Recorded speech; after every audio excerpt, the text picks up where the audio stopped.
कहानी है मिशन सिंदूर की। तो चलिए वीडियो शुरू करते हैं। मिशन सिंदूर उस रात शुरू हुआ जब सीमा के उस पार अंधेरा सिर्फ आसमान में नहीं बल्कि रणनीतिक सोच में भी फैल चुका था। पाकिस्तान की सैन्य और राजनीतिक व्यवस्था को इस बात का जरा सा भी अंदाजा नहीं था कि जिस भारत को वह वर्षों से प्रतिक्रियात्मक समझता आया है, वही भारत अब एक ऐसी अदृश्य, बहुस्तरीय और मानसिक युद्ध पर आधारित योजना को अंतिम चरण में पहुंचा चुका है, जिसे नाम दिया गया था मिशन सिंदूर। यह नाम सिर्फ प्रतीक नहीं था, बल्कि उन असंख्य आंसुओं और बलिदानों की स्मृति था जिन्हें भारत ने वर्षों तक सहा था। जैसे ही घड़ी ने तय समय छुआ, वैसे ही सीमा पार डिजिटल नेटवर्क में अजीब सी हलचल शुरू हुई। रडार स्क्रीन पर झूठे सिग्नल उभरने लगे, कम्युनिकेशन सिस्टम में अपने ही कमांड की आवाजें गूंजने लगीं, लेकिन आदेश एक दूसरे से टकरा रहे थे।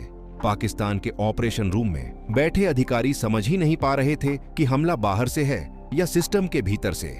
इसी बीच कहानी का दूसरा अध्याय खुलता है, जहां बिना एक भी गोली चलाए भारत की साइबर और मनोवैज्ञानिक रणनीति दुश्मन की रीढ़ में सिहरन पैदा कर चुकी थी।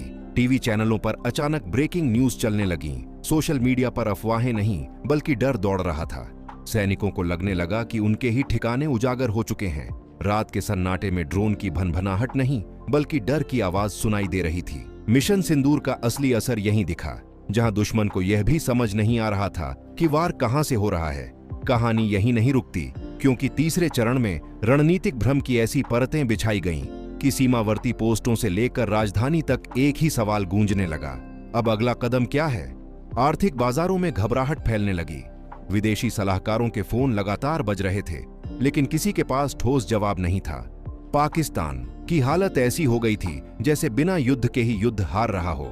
चौथे हिस्से में मिशन सिंदूर एक मानसिक दर्पण बन गया, जिसमें दुश्मन को उसकी अपनी कमजोरियां दिखने लगीं। वर्षों से पाले गए झूठे आत्मविश्वास की इमारत दरकने लगी।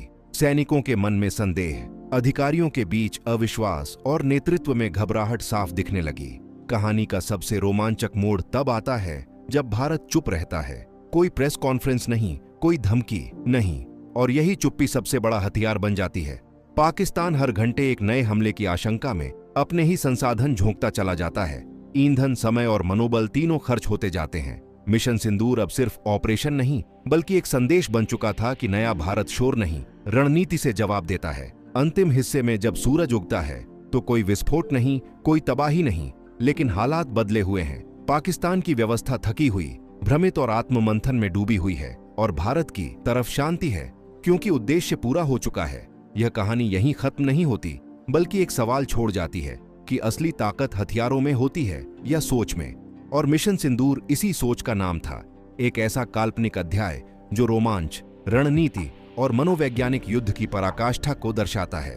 और साथ ही हमारे चैनल को सब्सक्राइब करें, लाइक करें, कमेंट करें और अपने दोस्तों के साथ शेयर भी करें वीडियो को।